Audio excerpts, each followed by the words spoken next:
How you started playing basketball? I started playing basketball when I was grade 3. Kasi me and my kuyas, pinapanood namin maglaro si Papa at that time. And yun nga, pati yung mga friends namin, naglalaro din kami. Yun, sa school namin may mga liga. So,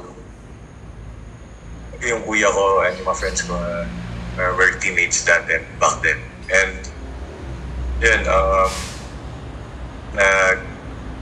na-discover ako, naglaro ako sa Legazpi nung high school ako. Then after no, nagpalarong pambansa. After ng palarong pambansa, sabi ng dad ko, try out tayo sa San Beda High School. And yun, natanggap naman ako doon. And nag 1-year team B ako sa Beda. And nag 2 years ako naglaro ng junior sa NCAA juniors. And nag-absorb ako naman sa seniors. Yeah. Why you choose San Beda your college school? San Beda is one of the best basketball program here sa Philippines. And being a Bedan since high school, yung loyalty ko sa school nandun. And alam ko yung community, yung mga alumni, yung San Beda community. Alam ko yung paano sila mag-support sa team. And na-feel namin yan. Kaya gusto ko maglaro ng San Beda. How's experience playing in the NCAA? Sobrang saya. Kahit even though I have limited minutes lang in my college career. Pero nandun yung experience na yung intensity ng game, yung mga IQ ng mga players, and yung physicality nandun. Kaya sobrang masaya and sobrang grabing experience yung natutunan ko, nadala ko siya sa paglaro ko ng pro. How's the feeling winning championship in NCAA? Sobrang sarap kasi yun yung batch namin na madaming doubters, madaming haters that time. Kasi nga, sinasabi nga lang doon ng iba na San Beda nag-champion lang because of sa mga foreign players, diba? Yung imports. So, yun yung batch namin na nag-champion kami na all-Filipino. So, sobrang grabe yung saya namin noon. And sobrang buo talaga yung team. Yun. And yun nga, mga behind the scenes ng team and paano namin na-overcome yung every game. Kasi that time, isang talo na lang, laglag na kami. So yun, parang mas lalo nag-stick yung team, mas nag-gel kami lalo throughout the season. And ayun, nakuha namin yung champion. Kaya sobrang saya na. Who is San Beda teammate you learn the most? Fervent Yuken Andrada. Captain Yuken Andrada. Kasi siya yung leader na hindi siya masyado vocal. It's more on action siya. So, ikaw, if makita mo yung leader mo na go hard sa practice, gabi talaga nag-put siya ng effort talaga and time sa mag-extra niya, ikaw na lang mahiya sa kanya. So, ayun, grabe yung natutunan ko sa kanya, especially sa mindset din. Every time na pumapasok sa court, dapat yung mindset mo, ikaw yung pinaka-the best. Kaya sobrang thankful ako kay Yuken. Kaya yun yung mga natutunan ko sa kanya. Can I beat Yuken in one-on-one? Sure, feeling confident player. Siyempre, kaya talunin si Yuken Andrada. One-on-one. So, siyempre. Pero, in realistic, siyempre, Yuken pa rin.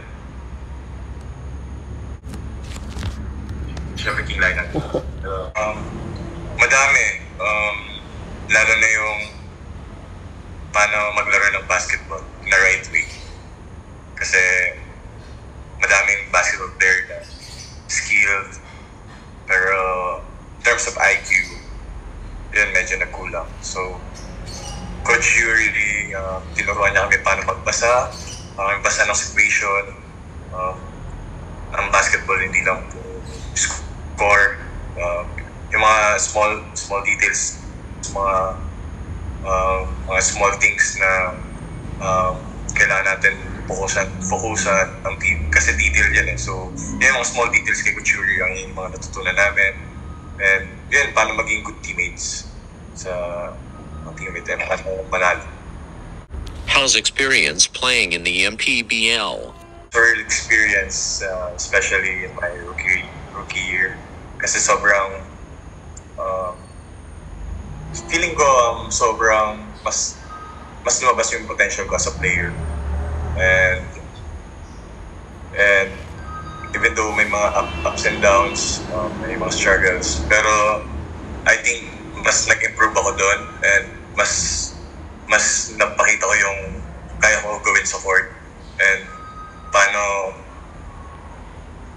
maging leader kahit rookie ako and may mga bets ako na ka-teammates. Top 3 toughest opponent players in the MPBL? 3 toughest opponent in MPBL.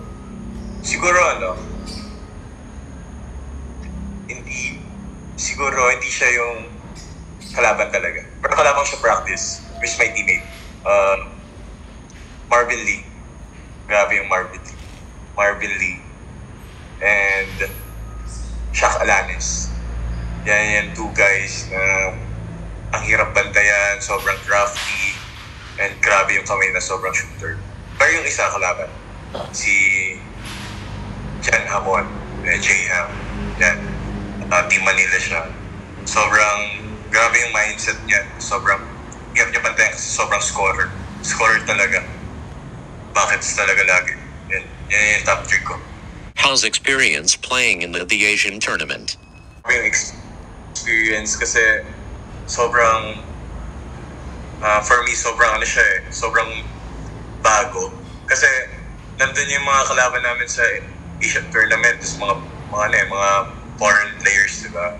So in terms of height, athleticism, so mas angat sila compare sa ating mga Pinoy. Kaya dun din yung the way ako mag-isip in game na hindi may mga times na hindi mo siya pwede atakin kasi nga mas athletic and mas yung advantage nila yung height. So nandun po pasok yung dapat i-maximize ko yung perimeter shooting yun, and when I drive, try to create to my teammates kick out sa 3 points para mas madali yung basketball and mas makuha namin yung mga open looks na hinahanap namin. Kaya magandang experience siya sa akin na feeling ko soon, if ever makalaro ko sa PBA, magagamit ko siya. I choose jersey number 11. Number 11 because of my dad. Kasi way back when I was young, papa ko talaga yung idol ko. Idol ko yung papa ko. Siya yung dahilan ba't ako nahilig and gusto ko matuto mag-basketball. And yun, nag-number 11 ako sa MPBL to honor him sa kanya na nag-grow ako because of him. Dahil sa kanya, nabot ko yung pangarap namin. If you became PBA player, who do you want to face there? That's a trick question. Siguro, my idol, Paul Lee. Kasi sobrang, kahit hindi siya athletic, sobrang crafty niya.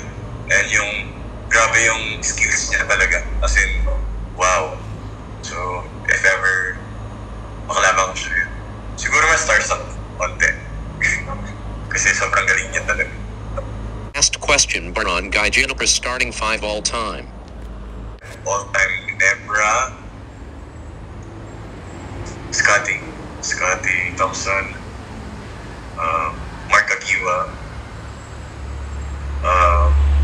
Jaworski, Japet Aguilar, and lastly Dante Gonzalo, which is my kababayan.